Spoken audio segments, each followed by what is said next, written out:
Hey guys, welcome back to 2BFT. We're your hosts Harmon and Rav. And Harmon, we've hit our first double-digit episode, bro. Bring That's it here. the one, bro. We were looking forward to this. Congrats, Harmon. Congrats, Rav. How are you feeling? I'm feeling good, to be honest. It's actually been, even though it's been like 10 weeks, it has actually been a crazy journey. Yeah. Me and you have evolved as content creators and people in general. I think what this podcast has done for us so far is bring out lots of conversations. I've been around my family all my life, and Yeah. today, obviously, but you didn't let me finish, bro. Bro didn't even let me land. I'll let you land. Yeah, let Go me on. land. Let me Let land. him cook. Yeah, let me cook. And yeah, because last time I let you cook, guys, Harbour burnt the pizza, so we had a pizza. Don't let Harmon cook. Don't let Harbour. We were planning the podcast, and we were here for like 40 minutes, and we lost track of time, and the pizza was burnt. We just had to have a black, literally rock Burnt hard disc pizza. of pizza, yeah. Anyways, go on, Rav. I've been around my family all my life, and I am having conversations with like my brother and my sister that we've never talked about before, because I've said something on the podcast and it wouldn't have came up in conversation Otherwise. in day-to-day life. People don't talk about these things in day-to-day life. I think that's why content like this is so hard to find. I think for me, it's also a similar situation. When we first started the podcast, I mean, even planning the podcast, I know it's been 10 weeks now. That's why we're in double digits, but we've actually been planning it how long? I think it's been 6-7 months. Before I went to India back in October 2024, we planned that, we should start a podcast. We should get on this because we love to speak. We thought a lot of our conversations, like, we're dropping gems to each other. And it would be a great way to catalog all this information, not only for us, but for people, some other people that are going through relatable things.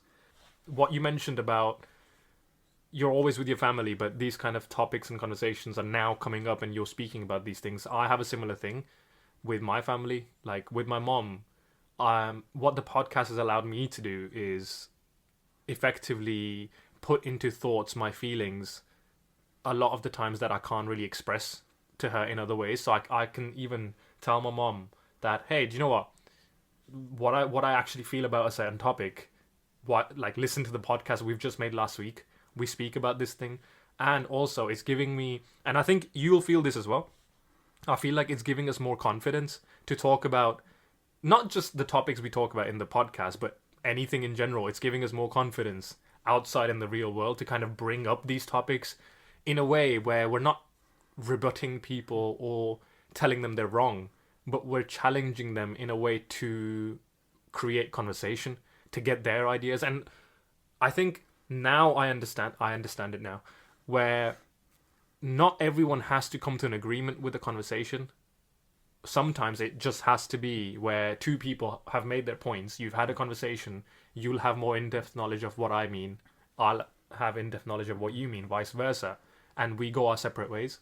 And I think our podcast has done that so far, so I'm actually really proud of us for that. And just because you've said that, Harmon, that doesn't mean that if two people can never agree on something that they shouldn't talk about it. Look at politics, for example. Yeah. Politics, they have debates and discussions every single year, or I mean, however often it is. I don't keep up with it too much. So I think we need to ask that guy in the comments. Yeah, he's like, so I know every single debate that's ever happened in life, and I know who's right. But this is fluid. 2BFT is fluid. Yeah. Things that we may have talked about in, for example, a Corporate Brownies episode might not be relevant in 20 years' time, or even 5 years' time, or even 10 days, bro, or even 10 days. So that's why in politics you have all these debates all the time. You have people are constantly talking about these things because opinions are changing. The world is always changing. And if there's anything we've learnt from being too brown for this, is that you need to be ever adapting in an ever changing world.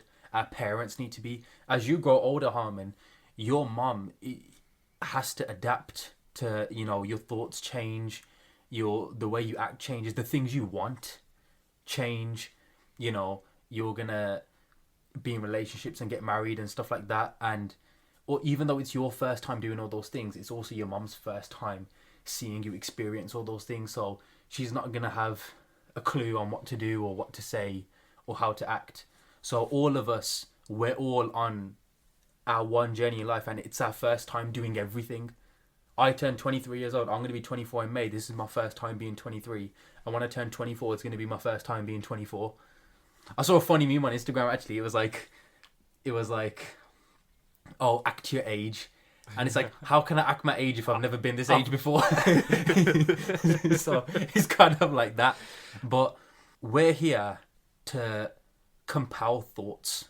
We're here to be thought-provoking and thought. Even if you disagree with everything I have to say, if you put your thoughts on the hashtag 2BFT, Rav, you're wrong because of X, Y, and Z reason, I will look. And if I agree, I will change my opinion. I'll say, you know what? You've said something from a perspective I never considered. My mum says things to me to this day that change my opinion. My sister does. You do. How many conversations do we have where you offer a different perspective? And even with my fitness content, guys, Harmon is responsible for like half of my ideas. I'll be like, bro, I want to make this video about this thing. And Harmon will be like, oh, make sure you get a shot of like you drinking water in the gym or whatever. make it nice and put the subtitles in and stuff like that. So I think that's only because I've become so brain rot with TikTok. I've become a TikTok mogul. Like I can think of. I mean, I'm not saying I'm an expert, but because I'm trying to push myself with my fashion page as well, I'm learning new things, new ways to edit, what things people like online in social media, how to actually grab attention. That is the reason why when I see someone else, for example, you making a video, and obviously I want your video to do well. If you come up to me and say, look, bro, I've made this video, have a look, anything I can change, I'll look at it in the perspective of a first-time viewer of that TikTok, right? And I literally on my phone, I grabbed my phone with my other finger. I'm like scrolling on it like a fake scroll to see, okay, this has just come up to me on my page. And then it's Rav, what's he wearing? Where is he looking? Is he making eye contact with me in the camera? Like imagining like I'm the audience. And you've made a video where you've done all of that. So you've caught my attention. And as soon as like we move on to the next point in that video, you maybe have said something that's like you've repeated yourself, which you don't necessarily do. I'm just giving an example to the guy in the comments. But then I'm like, okay, do you know what, Rav? As an audience, this, if you put it this way, that would have been like more engaging for me. I would have stayed on that video longer because I'm trying to be more objective with my content consumption as well. And guess what, bro? Guess what we've done? Because we followed all of that advice. We've made TikTok content that's blown up. We've got... Put it there again. People are just going to be like, what are they doing? They just keep clapping. It's like a self-pat on the back. Like, we made a few TikToks recently that have done quite well. I think our first ever one that we made, I know it was a bit like... It was like a skit where we were speaking about the parents. That one did okay. Then we kept getting those ideas. And one of the ones that did well was our skit with you speaking into the microphone. And I think some people that might view those TikToks might think like, okay, it's scripted or where's the idea coming from? But it's genuinely, it's because we've actually done that. It's actually happened in real life. And we've then had to reenact it to make that TikTok, which brings in the authenticity as well into it. Like the original feeling of it's happened naturally, but also kind of putting it in a way where you're putting it out there as content. And we've also now finally started to post our clips. And your clip did quite well. And do you know what? You've just mentioned that we're here to compel thoughts, right? If you look at the TikTok that we've posted, I know there's one from my podcast episode and one from yours. The episode that you have and where you're speaking about you're from Birmingham and Handsworth, that actually made so many people relate to our podcast as a community and comment. And not all of them were positive or relatable. Not all of them said what you just mentioned earlier. Not all of them said, "Oh my god, I relate to this." Because I know in the podcast you mentioned about Handsworth being, like it's as ghetto as they come. And a few people disagreed with that. And in my opinion, I think the reason why people disagreed with it is because they might be living there right now, and they might think, do you know what, this is my place of birth. It can't be that bad. Like, I'm used to all these places. But we have moved out of there. And I've also lived in Handsworth back in the day for a few, maybe like a year. So I kind of understand what you mean by it's as ghetto as they come. But what do you think about that? Like, what do you think about the fact that you mentioned that obviously you've grown up in Handsworth? You know it's as ghetto as they come. It's got some good areas, I'll say that. And there's a lot of multicultural aspects to the place. It can feel like home as well. Like the Soho Road area, it's all like Asian shops, etc. But what do you feel like when those people were commenting on the TikTok that it blew up? We had like 8,000 views on that TikTok with like 50 comments and like 100 something likes. What do you feel like when people commented on that video to say, do you know what? I don't agree with this. The place isn't ghetto. The way I edited and posted that TikTok was entirely on purpose. Yeah. I mentioned that there were riots. Obviously, yes, you did, yeah. Riots do not happen every single day. But there was one in Handsworth in 2011, and I was 10 years old at that time. So I don't know exactly fully what happened, but I remember that one of our roads was the roads that all the houses, the windows got smashed up and stuff like that. And that is actual, like, you can ask anyone who lives in Handsworth about 2011 if they were living in Handsworth at that point, and they'll tell you. Yeah. So I did put that to provoke an emotional response from people. Because people say, oh, there's not riots every day. It can't be that bad.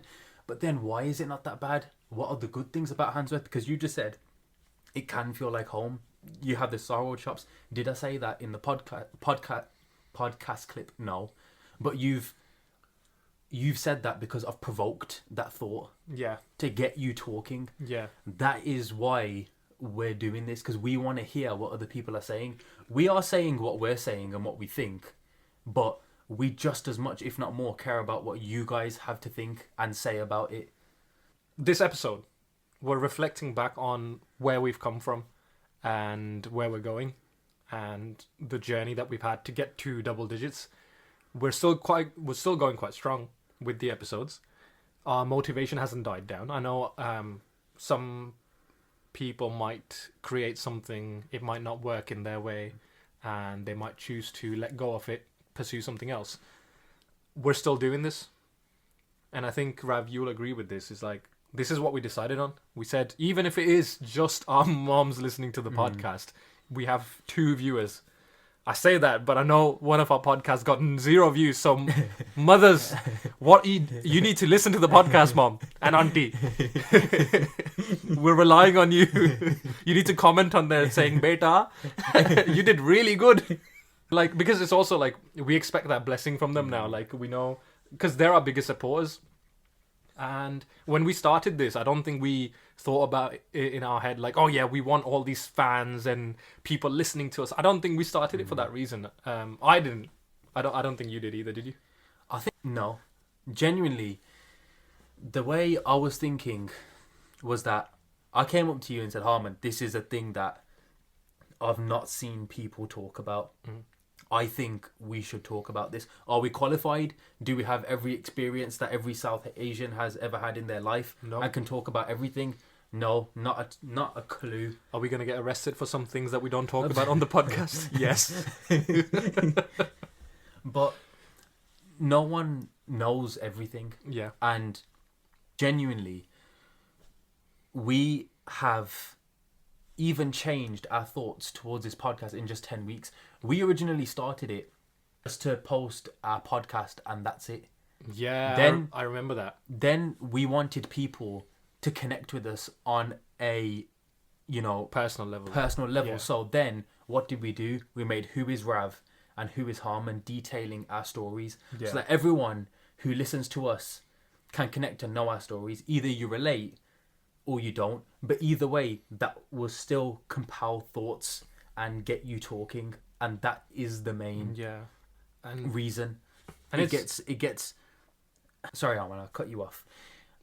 When I was creating gym content, you guys can go back and look at my videos. I just posted videos of me doing gym stuff. Like, I was doing some squats and then some leg, and I was just telling you, yo, this is the weight I've done today. And then you could see me progress over time, but I never thought to engage with the community. I thought I was being inspiring. People will see a brown guy doing it, they'll be like, yeah, I want to do it too. But I didn't talk about what challenges might you face Yeah. as a South Asian going to fitness. We have grown up eating Indian food, and when you look at diet tips, it's all like chicken and broccoli and rice, which is good. Like, that's what we eat, but the Indian element isn't there. Sometimes, like, we've had phases where we sacrificed Indian food. We just ate like chicken and rice every day. Yeah. Like, chicken for any athlete, whether you do CrossFit, boxing, Olympics, Chicken, and rice is your best friend. Everyone is eating chicken and rice, but even if you don't go to the gym, you are eating chicken. Everyone eats chicken and rice. Yeah. Even if you're vegetarian, you it's the eat chicken and rice. easiest. It's the easiest, most staple meal to get into when you get into fitness. Exactly. But as my content has evolved, the video I posted on New Year's to all the brown boys starting gym in 2025, I'm proud of you. Because I thought, you know what? I've been doing all of this, and you get no recognition when you're doing things, when you're making content. You think that your friends and family are going to be your biggest supporters, but sometimes your biggest supporters are complete strangers. You will learn and grow as a person. You know, if any of you guys listening are or decide to be making content, this is the journey that you will go on. You'll think, oh, I think people want to see this. I think people want to see this. But when you go out and engage, what people want is not what you think most of the time. And that's what we've done with the podcast. Because when we first started, we initially thought, you know what, we're doing something that no one's ever done before. We're talking about topics, we're bringing our community into light. But every episode, we kind of realized, like the first episode, we said something relatable, you know, like having a foot between two worlds. As a brown content creator, well, not just a content creator, but as a brown person or a person of color. People related to that.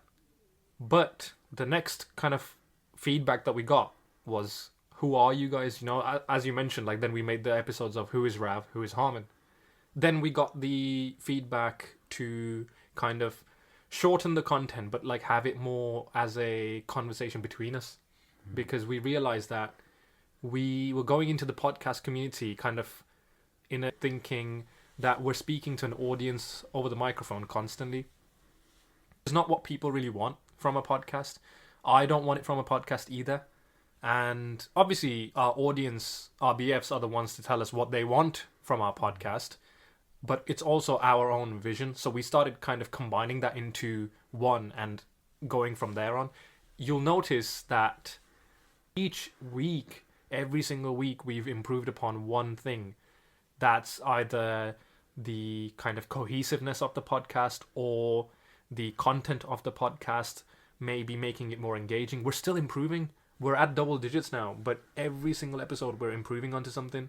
And I think that just goes to say that if you're getting into content creation, or maybe taking a book from our page and starting a podcast, or a page from our book.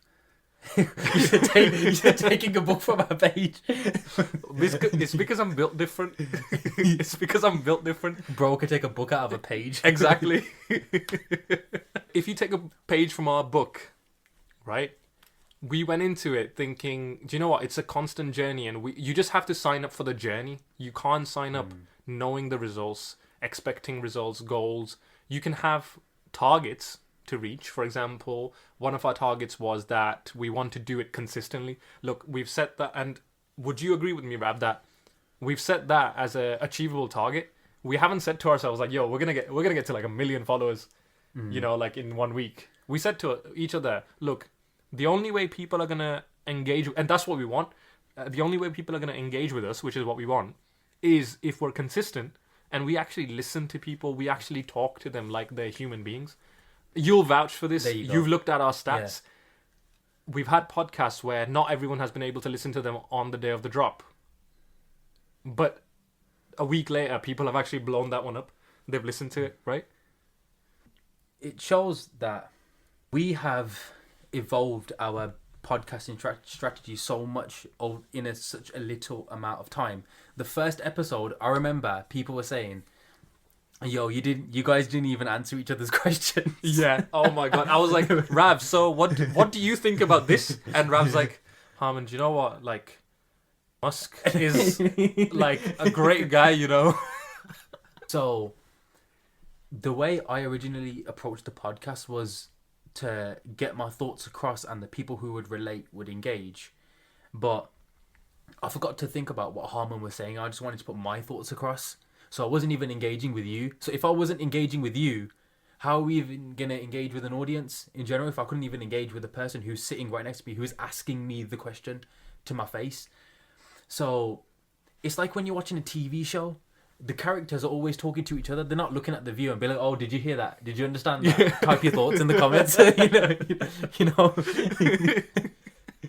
The way we looked at podcasting and content creation in general, we now look at it in the sense of everyone is a human being, with everyone's unique, has their own experiences, has their own thoughts. But even though that's true, we're all similar in a certain way. All of us South Asian people, you know, it's probably safe to say that 99% of us love Jar. That's why the video did so well. Because who doesn't love Jar? I've not Me. You're that guy in the comments, bro. You'd say it's safe to assume that like 95% of South Asians love Jar. Yeah. You know, yeah. every like literally 9 out of 10 people, British people, they love Jar as well. Yeah. They love it. So British and brown, like everyone loves it, right? But what I'm trying to say is that evolved our strategy. We started posting TikToks, short form content. Why? Because even though we need to speak about these topics, we feel that these topics need to be spoken about. We also know the day-to-day life of the community. It's too hectic for everyone to kind of listen to every podcast all the time. So at least if we get a 30-second clip of us talking about the topic, you might think, oh yeah, you know what, I want to listen to more about that topic. I might make some time, you know, in the weekend. Our titles can only tell you so much. Yeah. Like corporate brownies, you might think, oh, someone's brought brownies into work or something. Yeah. You know, which is it's a great title though, because what does everyone love in the workplace when someone brings in like a baked like treat from back home, you know, like someone I work with someone who made some blondies that she brought in. Oh my god, dude, they were gone in 2 seconds. So it's a clever title. We came up with a clever title. And even when, guys, we think of the TikToks together, like even we talk about 2BFT as balancing the British and the brown. Even in 2BFT, we have to balance the Rav and the Harmon as well. Yeah. Because there's podcasts. Who is Rav is all about Rav. Who is Harmon is all about Harmon, right? Yeah. When we talk about topics in the podcast, there's a Rav element and there's a Harmon element. Yeah. And we have to even balance ourselves. You know, we were analysing one podcast. I think my mom was saying in the feedback that Harmon was talking so much during that podcast you could barely hear you, and I was like, nah, it was roughly 50-50. Yeah. And literally you were skipping and I was like, every bit is a Harmon. Yeah. I went back onto that episode. I was like, no, I made sure there was like, you know, kind of like, and we're not saying that we want to make it like only 50. It's like how kind of just the conversation works, because obviously you'll make a point, I'll make a point. It's half. And I went back onto the podcast because when I was editing it, I was like, yeah, okay, this bit's cool, blah blah. You know, this is how we've edited it. And when we went back onto it, after every other bit, it was like me going off on a rant. And then there's a 5-second clip of me, yeah, that's crazy, bro. And then Harmon's just like another rant. And do you know what? It could just be like, obviously, it might just be some topics are more your cup of tea, to get a char metaphor in there. And some topics might be more cup of tea. We're humans at the end of the day, and we're both two different people. We're cut from the same cloth, right? We're both Asian Punjabis. We both come from similar family backgrounds. We've got similar situations kind of back home. But at the end of the day, we're still two different people. Mm. And the amount of variation that comes from even like the slightest different thing is like, you lived in Tipton, whereas I lived in West Brom. Even from that little bit, the amount of variation you can have is crazy. So imagine me coming to the UK at 12 years old and you living here all your life. How much variation can we have between each other? And that's another point to show that shouldn't be a reason why we can't coexist. Yeah. We do a podcast together perfectly, and that's the whole thing. everyone can coexist in the UK. If you're brown, if you're Polish, if you're Russian, if you're Ukrainian, if you're European, if you're Middle Eastern. Except that one guy in the comments. Except that one guy in the comments. He's just on a different. He's on a different planet at this point. He's on Mars, and somehow he's managed to get Wi-Fi from Mars. He's got Elon Musk's space link, literally Wi-Fi. Yeah, bro's living on the sun. You know, the whole point. I do love to bring it back. You are right about what I said. I always bring it back to community, because even growing up, I felt that that's what was missing. The 6 Hindus, Muslims, 6. The reason why we are so successful and so strong is because of community. The reason humans we're the most successful species on the planet. Look at lions, monkeys, they all form communities or tribes. We have built civilization on community. Yeah. The reason why there's wars and people invade other countries is because you want to make that country a part of your community. Why? Because there's more people, there's more thoughts, there's more innovation. Obviously, that's not a good way to do it. We're not trying to go out and kill everyone. Yeah. And assimilate everyone. But we're trying to go out and find those people. I'm sorry, that just came out of nowhere for me. We're trying to go out and find those people that connect with us and relate with us. Yeah. And what? Let's bring it back to the topic of the episode. We're reflecting on where we've come from. And I think we spoke about what we had in mind when we were starting the podcast. I don't think we've spoken about as much. Maybe we have. I'll have to listen back into the podcast. But maybe we've spoke about what we feel doing each episode. I do want to bring something into the limelight as well. Is the fact that, and I don't know if you'll agree to this, but myself, I've felt in some weeks where we've posted an episode, it hasn't received as many views in like the first day, or something's happened where we've missed the timing exactly and it's uploaded like an hour later, and we haven't had as many comments as we thought we would on like Instagram or even Twitter right now. We're actively trying to engage with the community on Twitter, but right now, as we're growing, not many people know that we have a Twitter. Now they probably will. Sometimes it can be disheartening. It's not always going into it with a positive attitude. I think when you're starting something as a creator, you have to battle yourself and your brain when things are low, especially in the winter, man. When you've got the seasonal affective disorder on you as well. That just reminded me to take my vitamin D. What is seasonal affective disorder? Well, it's SAD. That's what it stands for. SAD stands for seasonal affective disorder, the other way around. You know, taking a book out of my page. And it's essentially where... Essentially. I know, I can say essentially. You know, I haven't said it that many times this time. And it's where, in the winter, because there's not much sun, especially in the UK, people have to either rely on vitamin D supplements or the depression kicks in because your body is genuinely going through the lack of vitamin D and you're low on energy, you're low on your mood. And a mix of all of that together, you can sometimes feel like, you know what, it's really hard to kind of navigate through this right now. You'll have, and I'm sure you've had it as well, Rav, you'll have a couple of weeks where you're feeling really low. You're feeling like, oh, what am I doing this for?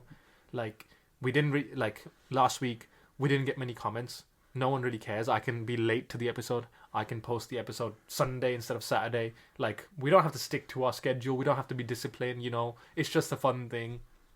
What are your thoughts about that? Like, have you had those weeks while we've been making we've made the 10 episodes?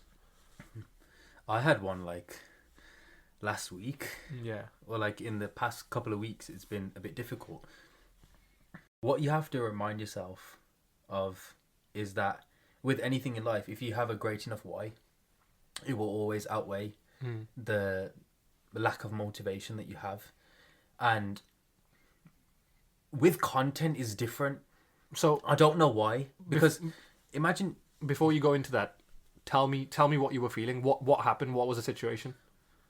Oh, I was just feeling kind of burnt out from our podcast. Imagine if our podcast got 5 views and you're like, oh bro, let's make a TikTok clip and put it out. And I was like, if it wasn't good enough to get 20 views, What makes you think that putting a TikTok clip of the podcast is going to get us more views? Like, if it was going to get lots of views anyway, then it would have done that, you know? That's true, Rav. So, like, what happened with that? Like, were you just like kind of not feeling to get out of bed or something? Like, I think that is the main thing. It's nice that like our little jar skit, the 2BFT lawyers for you skit, yeah, you know, those are all designed to be little pieces of brain rot content that get, you know, a bit of entertainment. Because yeah, podcasts in general, as well as being informative, any content online that is informative is also a form of entertainment, right? yeah, So seeing those get so much engagement and blowing up, it kind of feels like it takes away from the serious stuff and the other points that I really want to hit home in the Yeah. community with our podcasts. Because yeah, everyone loves Jar and it's a nice thing to talk about and it's funny. You know, everyone laughs when they see that video. But that's not who I am. I'm not like just a person that drinks Jar all day, every day. Yeah, Actually, you could probably say that, to be honest. like But we've got where people of value, Yeah. where people of experience, we have things to talk about that Yeah. I know in my heart are interesting and are going to get people talking. And when we post TikToks, that's the reason why we're doing it. We're doing a bit of the brain rot content so that we can feed into our actual content that's going to help people, that's going to provide value to people. Me making a skit about drinking Jar does not help someone in any way. It might make them laugh or something, but me posting that clip of talking about how I grew up in Handsworth, someone there relates, and that's what's reflected in the engagement, right? I want people to then go to the podcast and give the rest of it a listen and think, you know what? Yeah, like I went to a school like that, and you know, maybe I was bullied because I was the only brown kid there, or I went to a school and everyone there was a brown kid, and there were no white children, and maybe the white child felt too BFT, too British for this, right? So it does kind of get a bit like we make a TikTok, and I know that the TikTok is always going to perform better than our podcast because obviously it's short form content, right? Someone's can commit 30 seconds better than they can commit probably 40 minutes to listen to a podcast, which I do understand. But yeah, I think that was my main feelings about that. Do you feel the same, Harmon, or From what it seems like, I'm in a similar boat to you.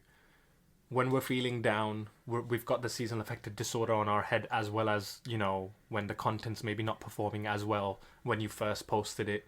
Or maybe, as you mentioned, like, the brain rot content on TikTok is overperforming our actual serious topics. It can feel like, you know, I just want to lie in bed, or is it even worth doing like a 40-minute video when we can... we could just make 1,000,000 30-second videos in 40 minutes, right? I get that as well, and I'm in a similar boat. But I think what you've just mentioned there is it doesn't outweigh the fact that we're also posting the serious content, and you have to remind yourself that you have to stay humble and go back to your roots of the why. If the why, what as you mentioned, if the why is big enough, you'll continue doing it.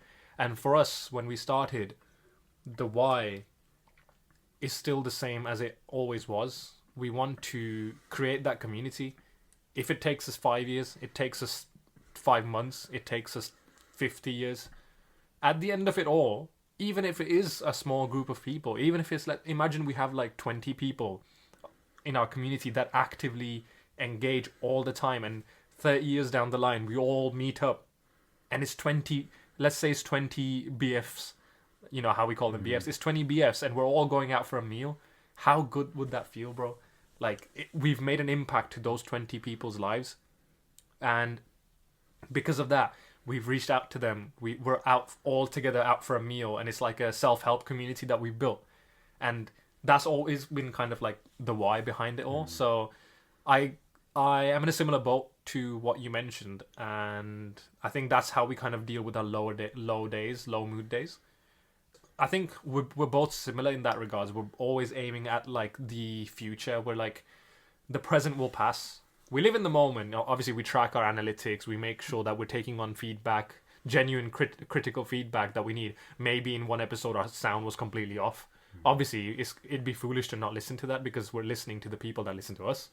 So we're listening in and being present, but also every single time that we make an episode, we're always thinking about the future. We've already decided on like what our next TikTok's gonna be, how we're gonna make that TikTok, and all those things. It's one of them ones. It's one of them ones. It's one of them ones. Yeah, I think that there is no better act of appreciation and gratitude than to live in the present moment, to live and breathe and understand that I've got my breath, I'm alive now, I've got food, I'm fed, I have water, I can have a shower, I've got nice clothes. So many of those things we forget about.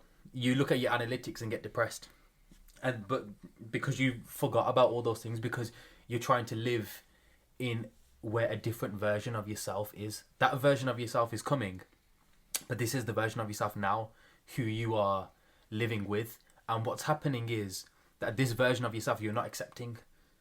That's what makes you depressed, because you think, I want to be this version of myself. I don't want to be this version, but you are.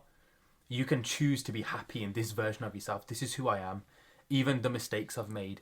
I'm happy that, our first episode, I didn't answer any of your questions. Like, it shows the authenticity that I wasn't perfect when I started. Neither were you.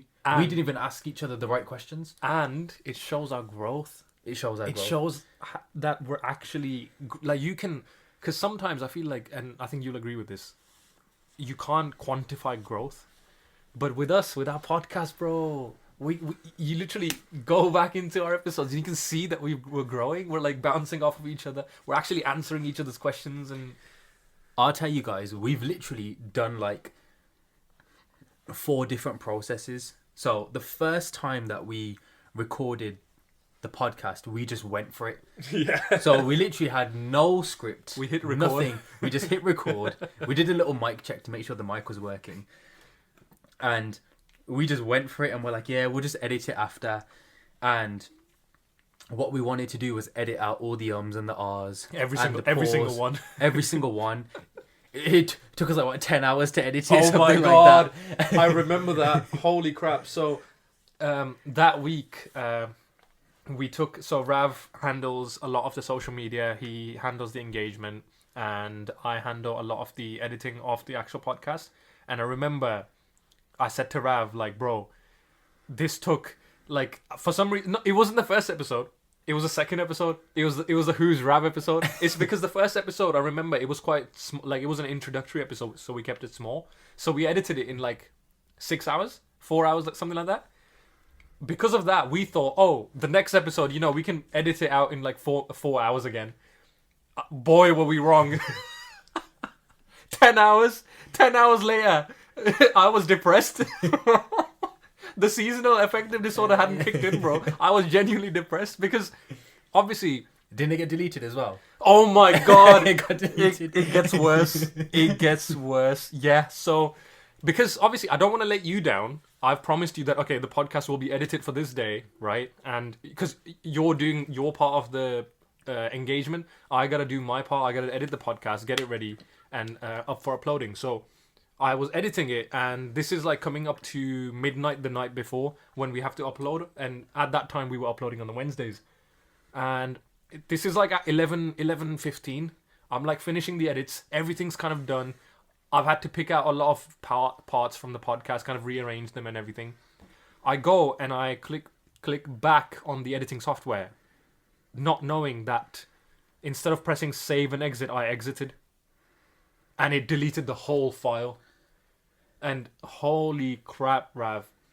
The way I edited that podcast the next day, in one day, in like it took me like 3 hours to edit instead of the 10. But overall, it took like 13, 14 hours to like redo that clip after it got deleted.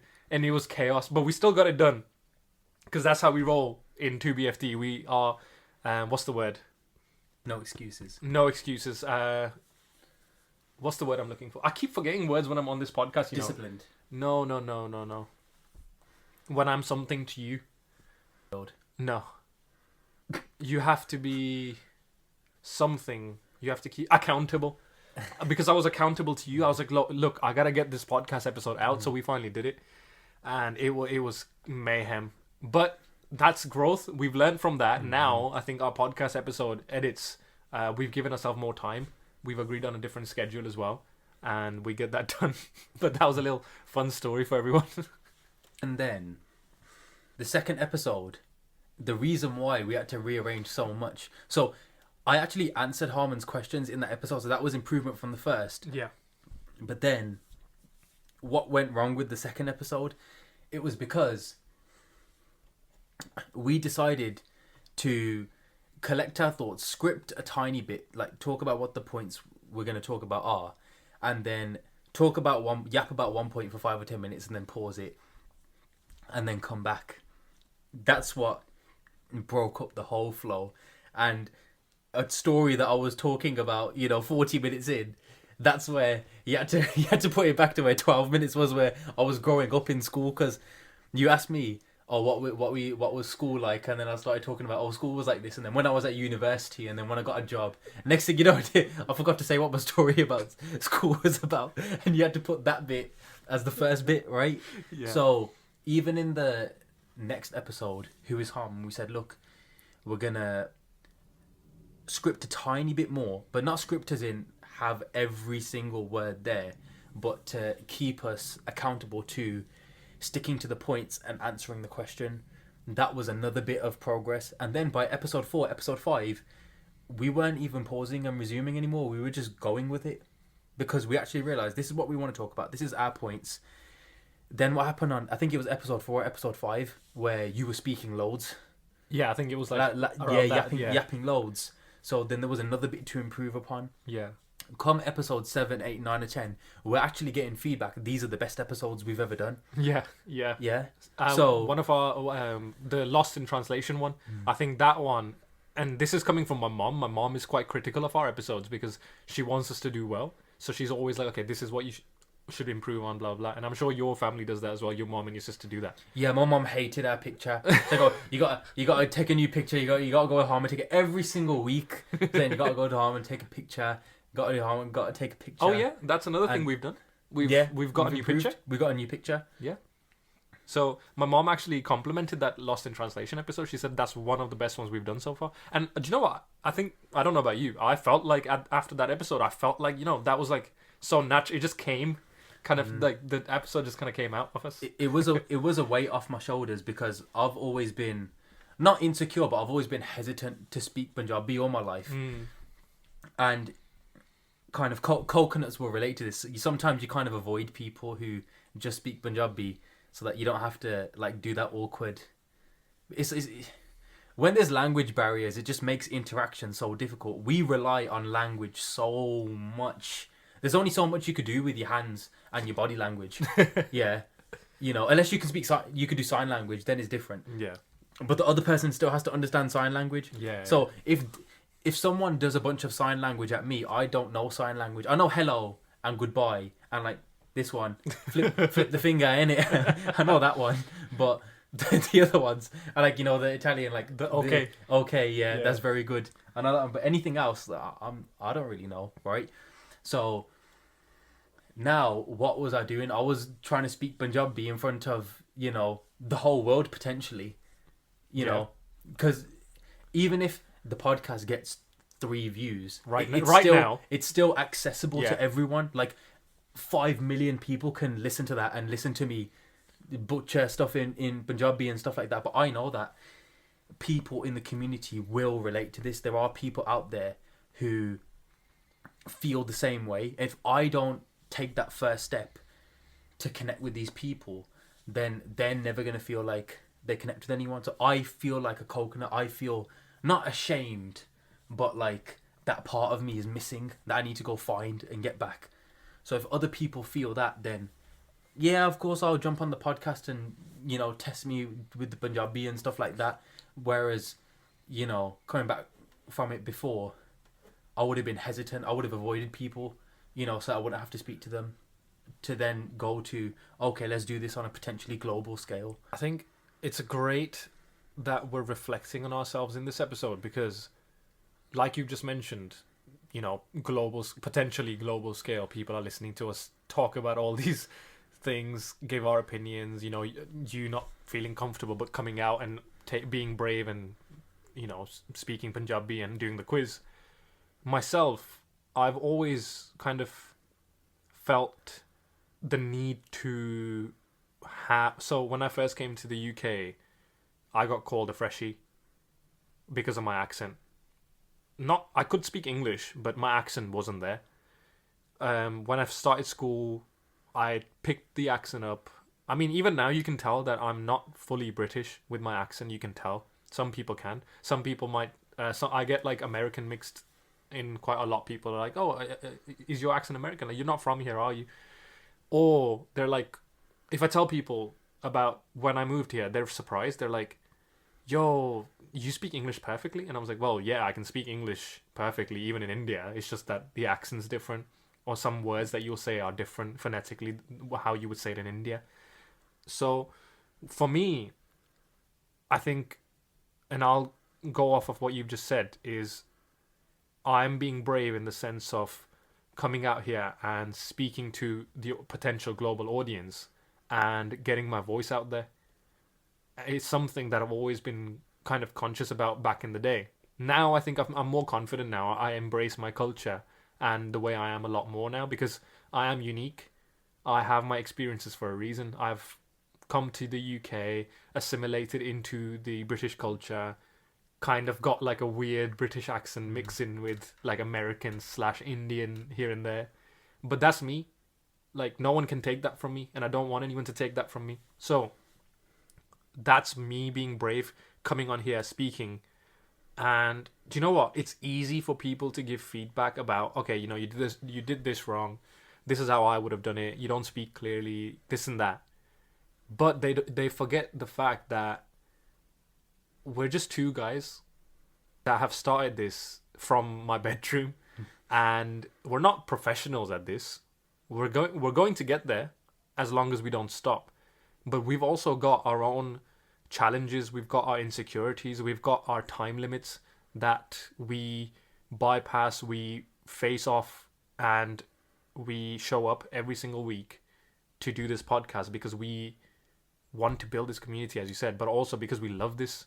We love the podcast now. Bro, what was that? How happy did you get when I posted that clip of, me saying I was in Handsworth, just like with the SAD, seasonal affective disorder, how that burns you out.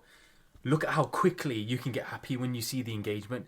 This guy, guys, he was like, "Oh, Wednesday, yeah, let's post one clip of the TikTok." And literally, as soon as I blow, he was like, "Bro, we gotta get another clip out. Bro, let's get 10 clips out in 1 second, bro, because let's capitalize on this." It's because you wanna do what works, right? Yeah. Like, no one wants to sit there. Everyone wants to do something that works and gets results, because that's essentially like when you get the results, you get the dopamine hit, and it's like the positive feedback loop.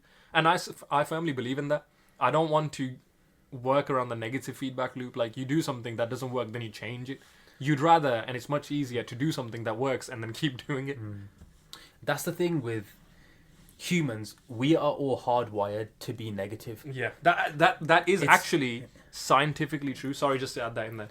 It's the stain on the white shirt analogy. You know how you were saying that, you guys weren't speaking properly, or the mic cut out here, or this. It's very easy to say that. It's the stain on the white shirt analogy, and it kind of states that if you go out and you've got a brilliant white shirt and there's like a little stain, someone's going to come up to you and say, "Bro, there's a stain on your shirt." They're not going to say, "Oh, 99% of your shirt is brilliant, white and clean, but there's just that tiny bit." They're going to say, "Oh, there's a stain there, bro. Yeah. So your whole shirt is wrecked." Yeah, can't wear it today. Yeah. So in the content space, the social media space, and guys, be very mindful of this. If you're creating content, you will get stain on the white shirted so much every single time. If there's one clip of your video where there's something a bit wrong, that's going to get called out. The rest of your video can be perfect, can be fine, but if that one bit is off, or you could have done something different. Even Harman says it to me. If I post a TikTok, he'd be like, "Bro, I would have talked about this, or I would have said this." And obviously it comes from it's not like a negative as in like, oh, you're trying to say that my content is bad, but it's just the fact that humans are always hardwired to be negative. To find the negatives. Yeah, most of our comments and stuff will be negative. We've come into this knowing that. Yeah. On my training page, I don't expect people to support some random stranger that they don't know in their life. They'll critique your form, or even your video where you hit 100 kg bench press. One of the first few comments was, "Bro, it took you so long to do this. I did it in 6 months." Why does it matter if it took you that long to do it? Like, why are you pointing out the stain on the white shirt? Because obviously you posted on there saying that it's taken you this long to hit the 100 kg bench press, but which is part of the controversy. But instead of, I get that, but when you're scrolling through, and if you're a person genuinely from the inside as a person that you support others, you'll end up probably saying, you know, well done, at least, because it's the whole context of that video is a pat on the back video for yourself, right? But that and there's a few people that are like, oh, it took you this long, or like, give up now. Why give up now when you've hit that 100 kg now? Like, that's the biggest thing to do as a gym rat. Same thing with my fashion content. And this is brilliant because, do you know what? You have to make your own community. And I know we speak about this all the time, but like, we're trying to, like, we don't care about the people that like constantly giving us the negative comments. Like, constructive criticism is welcome. But the negative ones, like, at the end of the day, they'll be negative for a few weeks. They'll go away on their own because they'll get bored. And that's what we want. We want the actual people that give us constructive criticism, that support us because they're giving the criticism for us to do well in the future. We want them to stay. And being in the fashion community now, and on my fashion page, I scroll up on TikToks. There was a TikTok that came up where the guy was like, he had an amazing fit. I'll probably find out who he is later on and show you after the podcast. He said he had a really nice fit on, like all the jewelry, the details on the fit, amazing pieces. Find him, let's shout him out on the podcast. This was like a few months ago. This was a few months ago, so I'll have to go down my favorite list and find him out. But on the picture, he said, "Do you know what? I wish that like my younger self dressed like this. Like, I'm so good at this now. Like, it feels so natural. I found my style." But then you swiped to the next slide, and it was his younger self. And on that slide, he said, "But do you know what? If I never dressed like that when I was younger, never made those mistakes, I wouldn't have the style I have now." So he's actually thanking himself.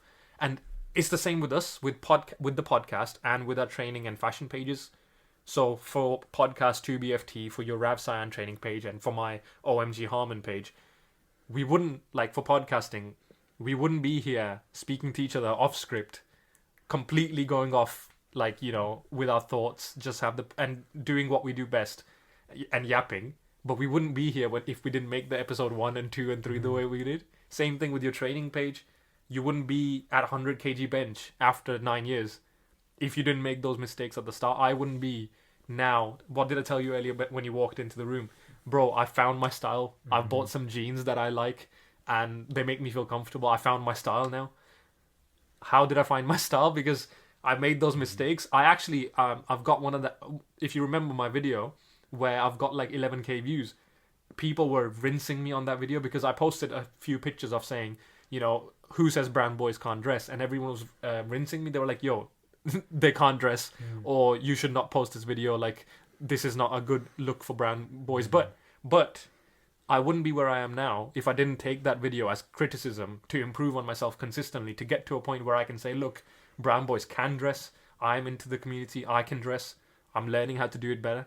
So it's that analogy of, if you didn't have the mistakes in your past, you wouldn't be the person you are today.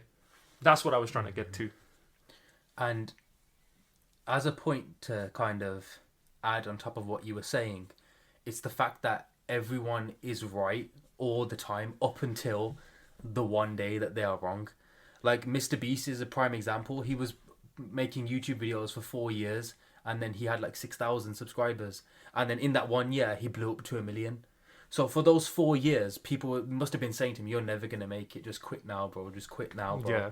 And they're right, because for that 1 year, in the next year, he wasn't going to make it. In the next year, he wasn't going to make it. And in the 4th year, he wasn't going to make it. But all he had to do was keep going just that extra year. to blow up, right? So that's the thing that makes this so painful, is that everyone is right Until they're not. until they're wrong, Until they're not. right? So, but that's one day that you get. The one day where you prove everyone wrong costs you thousands of days where everyone is right. Do you know what? I rate that, bro. That is wisdom right there. And that is where 2BFT is headed in the future. We're going to keep doing this every single week until that one day comes where we get called an overnight success after struggling for 10 years or something. Exactly. And exactly.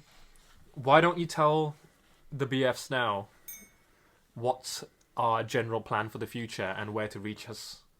So what you guys can expect from us in the future, you can expect podcasts every single Sunday, all the funny TikToks, the brain rot. You can expect engagement from us. You can DM us. We'll always respond with your thoughts. If you don't feel comfortable sharing in the comments, you can also talk to us privately. We've also got some secrets planned in sooner than later that the BFs will find out about. Yeah, but that shall remain secret up until now. I mean, up until then, sorry. Dude, I'm taking a book out of Harmon's page. And like we always say, use the hashtag 2BFT, post your thoughts and opinions, and take care, guys. 2BFT. 2BFT.